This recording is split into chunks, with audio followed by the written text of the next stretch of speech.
Assalamualaikum warahmatullahi wabarakatuh. Ketemu lagi di channel saya Rehaska. Ya, di video part kedua ini kita akan membahas tentang isi atau daleman dari HP ini, terus sensor-sensor, kemudian kamera, terus kemudian kita akan juga membahas tentang kemampuannya di bidang 3D atau 3D Mark-nya ya.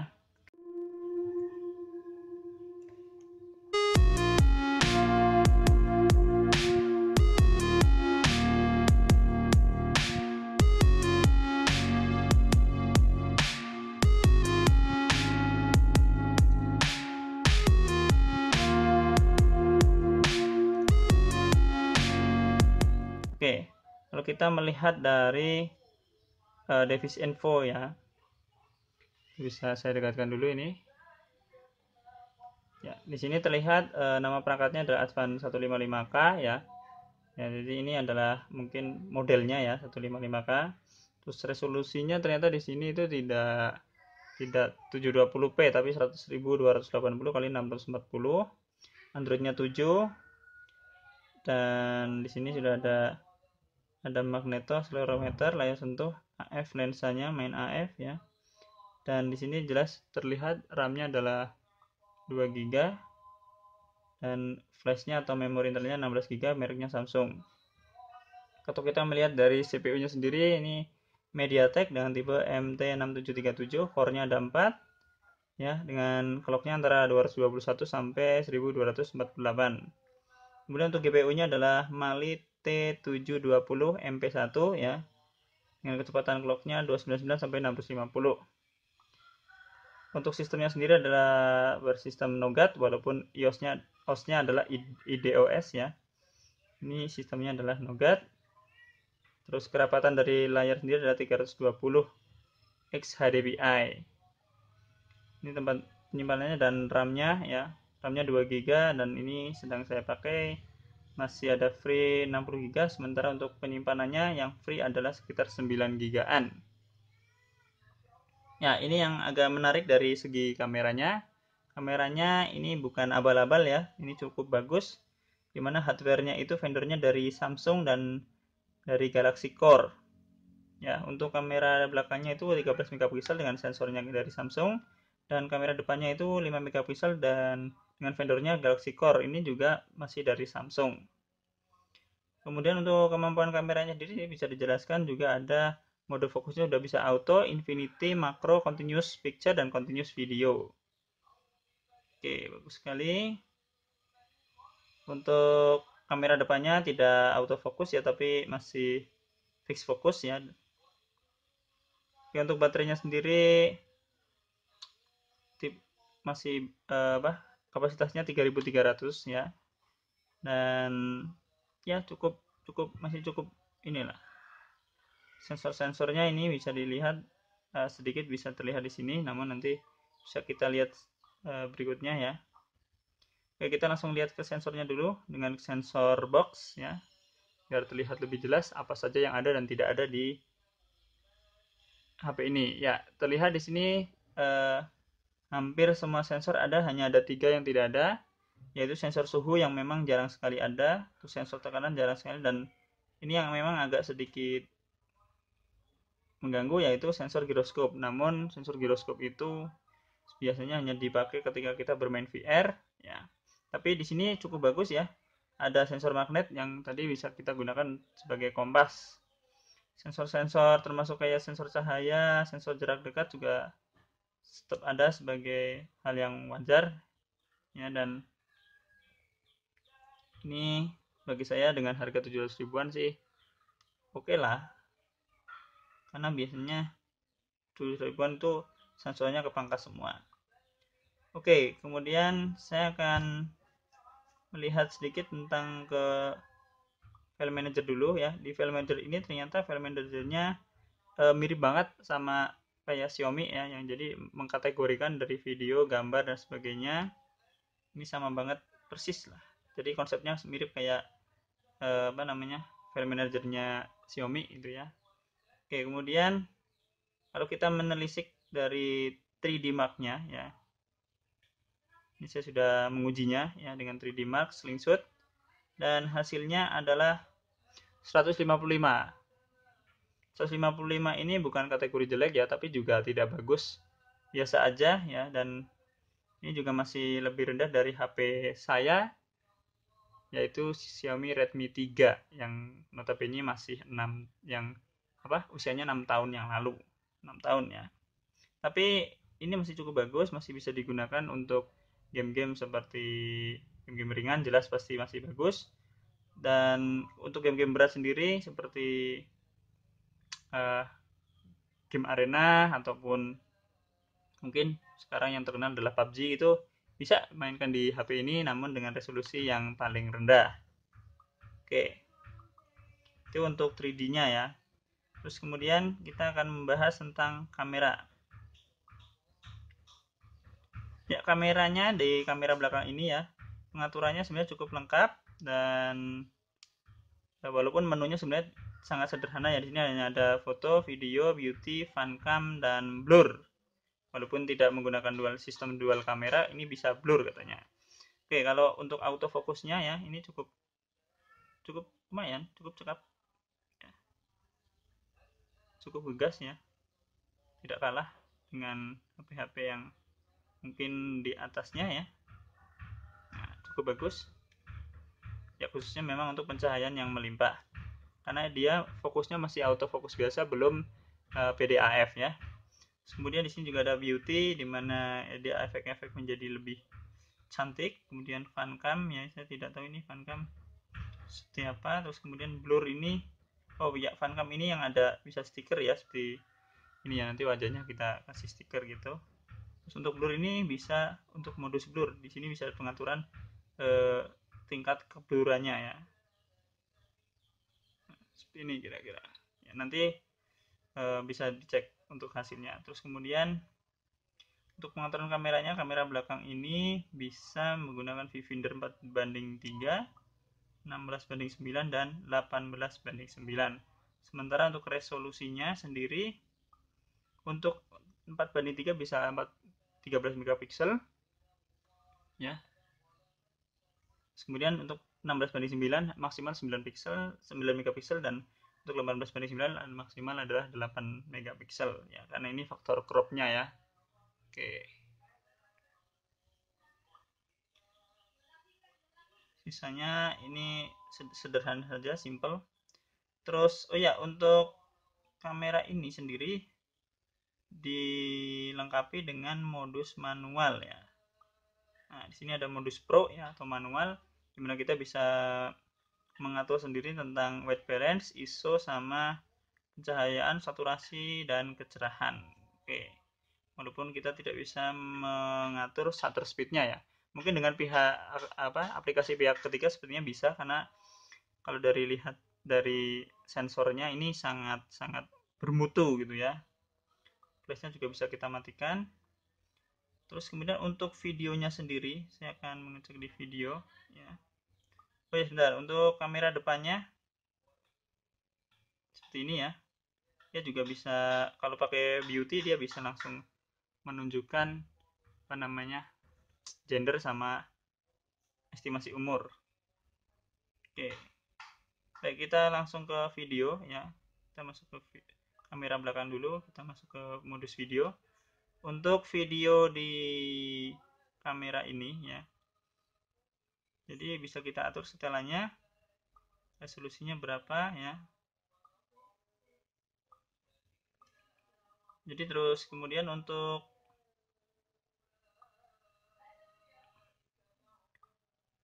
ininya resolusi dari video sendiri maksimal di kamera belakangnya hanya 720p atau HD biasa, jadi belum mendukung Full HD ya. Kemudian untuk pengaturan yang lain, saya akan lihat dulu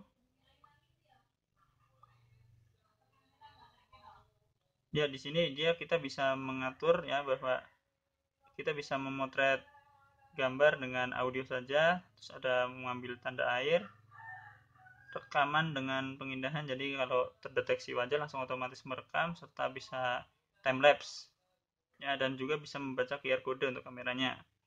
Oke, untuk kamera depan ya. Untuk kamera depan untuk modus videonya ini sendiri hanya bisa mendukung maksimal adalah 480p ya. Jadi masih di bawah HD. Jadi ini belum bisa HD ya. Jadi jangan terlalu berharap banyak ini untuk kamera depannya. Walaupun mungkin untuk pencahayaannya sepertinya kalau dilihat dari layar ini cukup bagus ya. Teman-teman bisa lihat sendiri ini untuk pencahayaannya. Dan tapi masih mendukung selang waktu atau time lapse. Oke, untuk hasil video dan hasil fotonya bisa dilihat sebagai berikut. Ya, teman-teman, ini adalah video dari kamera belakang resolusi HD dengan pencahayaan di luar di dalam ruangan yang tidak ada lampu menyala. Dan fokusnya adalah fokus continue ya, jadi ya, fokusnya cukup cepat. Oke. Oke teman-teman, ini adalah hasil video dari kamera depan dengan resolusinya adalah 480p ya. Kita bisa melihat cahayanya seperti apa menurut teman-teman semuanya seperti ini. Ya, ini kebetulan memang masih agak siang sore dan memang di atas ada sedikit sinar matahari. Jadi cukup saya bagus. Tapi menurut teman-teman silahkan seperti apa.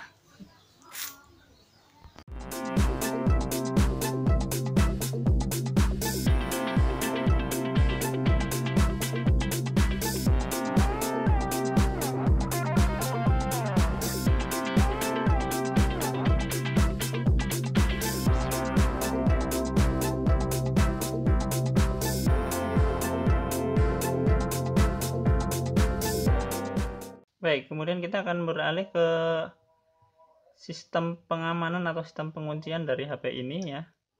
Karena HP ini salah satu nilai jualnya adalah keamanannya katanya ya, dan di sini sudah dilengkapi dengan sensor sidik jari dan katanya juga bisa melakukan pengenalan wajah.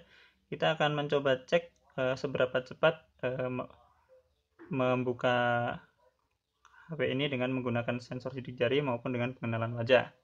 Oke, saya akan off-kan dulu atau mengunci. Saya akan tap. Oke, cepat ya. Oke, coba satu kali lagi. 1, 2, 3. Iya. Mantap, bagus, akurat ya. Saya tinggal sentuh sedikit aja sudah langsung terbuka dan responnya sangat cepat. Serta pembacaan sidik jarinya ini ternyata sangat akurat ya. Jadi ini bukan gimmick, jadi bukan cuma sekedar yang penting ada, tapi memang performanya bagus. Oke, kemudian saya akan menggunakan sensor sidik jari atau sensor pengenalan wajah ya. Saya akan coba.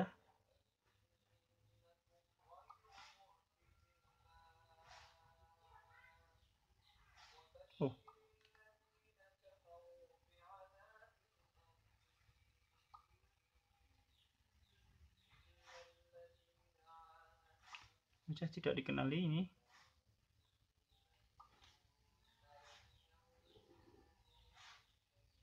Ya, sepertinya untuk wajah susah sekali ya. Atau mungkin saya waktu mengambil ini rekod wajahnya mungkin kurang jelas mungkin ya. Tapi ini saya mencoba beberapa kali tidak berhasil ya. Jadi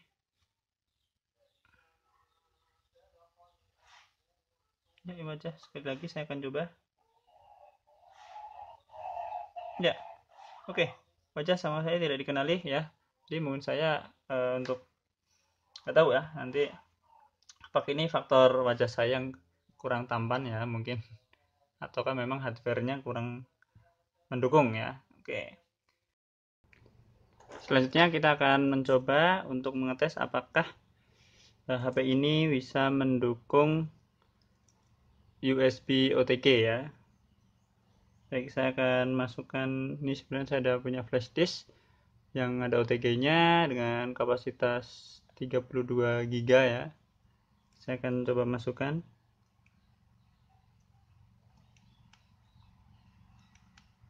susah. Oke, sudah saya masukkan. Ya, di sini langsung ke detect ya. Dan ini ada ingin mengganti disk to default, kita pilih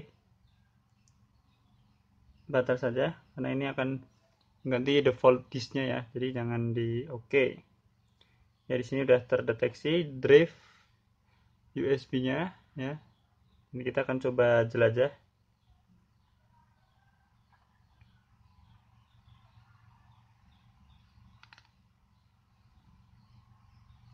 Ya, di sini kita ada perangkat drive USB, ada mereknya SanDisk ya. Oke, ini bisa detect walaupun ada sedikit nge-lag ya, mungkin kecepatan bacanya mungkin tidak terlalu kenceng gitu ya, tapi oke, cukup bisa dipahami ya. Baik, selanjutnya kita akan coba menonton sebuah video ya.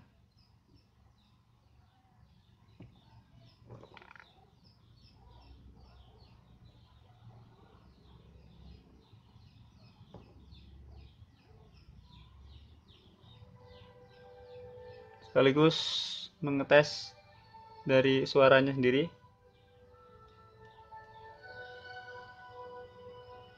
Ya. Karena ini perbandingannya 8:9 jadi terlihat lebar dan mantap ya. Keren.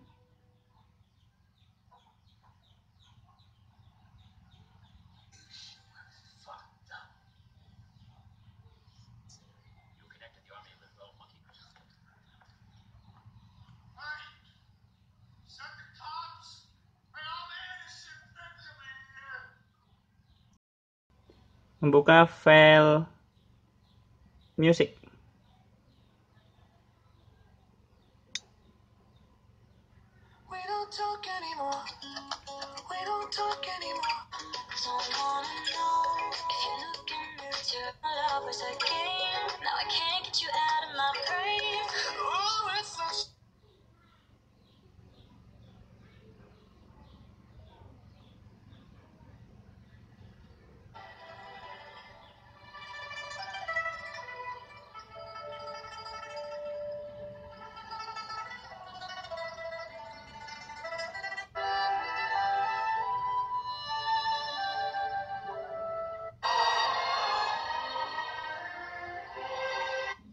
Ya, menurut teman-teman silahkan bisa berkomentar bagus apa enggak untuk audionya ya. Selanjutnya kita akan bahas bundlingnya ya. Kita mendapatkan sebuah perdana M3 yang bundlingnya adalah bundling unlimited. Di sini di manual booknya itu kita bisa mendapatkan suatu yang menarik ya, bahwa untuk paketan unlimited plus 7 GB itu biaya berlangganan di bulan pertama kita mendapatkan secara gratis. Dan kemudian untuk bulan 2 sampai 12 bulan itu cukup membayar 45.000 saja. Dan itu sudah unlimited untuk aplikasi selain pakai kuota ya. Ini untuk aplikasi plus streaming di Facebook, WA, Line, Pets, apalagi nih. Sampai Spotify, iFlix sama YouTube itu unlimited katanya di sini ya. Untuk kuotanya sendiri dari 7 GB itu 3 GB itu all atau all apa namanya? Jaringan ya. Untuk yang 4 GB adalah khusus 4G. Kemudian juga dapat bonus telepon 30 menit on net, serta bonus SMS 25 on net dan 5 anynet. Jadi ini 30 menit on net itu berarti sesama operator dan 5 anynet itu untuk lain operator. Ya, cukup menarik ya. Dengan HP 700 ribuan lumayan lah dapat begini.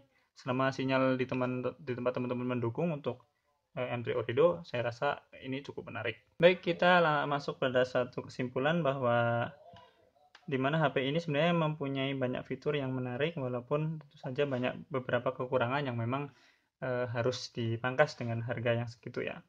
Dengan harga 700 ribuan, jika teman-teman menginginkan sebuah HP yang memiliki prosesor serta RAM yang besar dan memori internal yang besar, saya rasa dengan harga 700 ribuan teman-teman bisa mendapatkan yang lebih daripada apa yang ada di dalam Advan E6 ini ya. Teman-teman bisa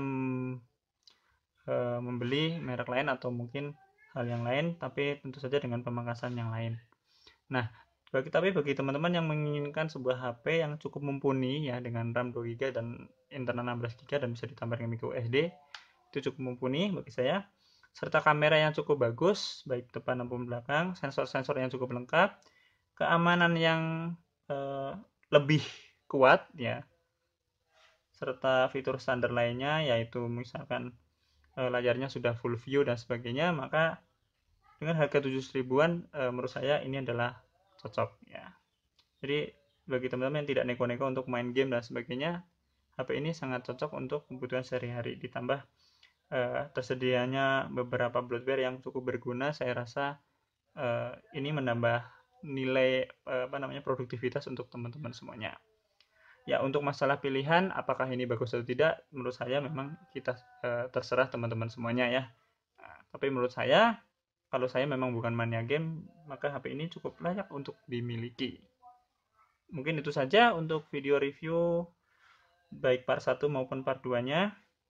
Semoga ini bermanfaat untuk teman-teman semuanya, dan jangan lupa untuk like video ini jika teman-teman suka, share ke sosial media teman-teman, serta subscribe channel saya apabila belum. Berikut dengan tombol loncengnya untuk informasi gratis dari channel saya ini. Terima kasih sudah menonton dan kita ketemu lagi di video review berikutnya. Assalamualaikum warahmatullahi wabarakatuh.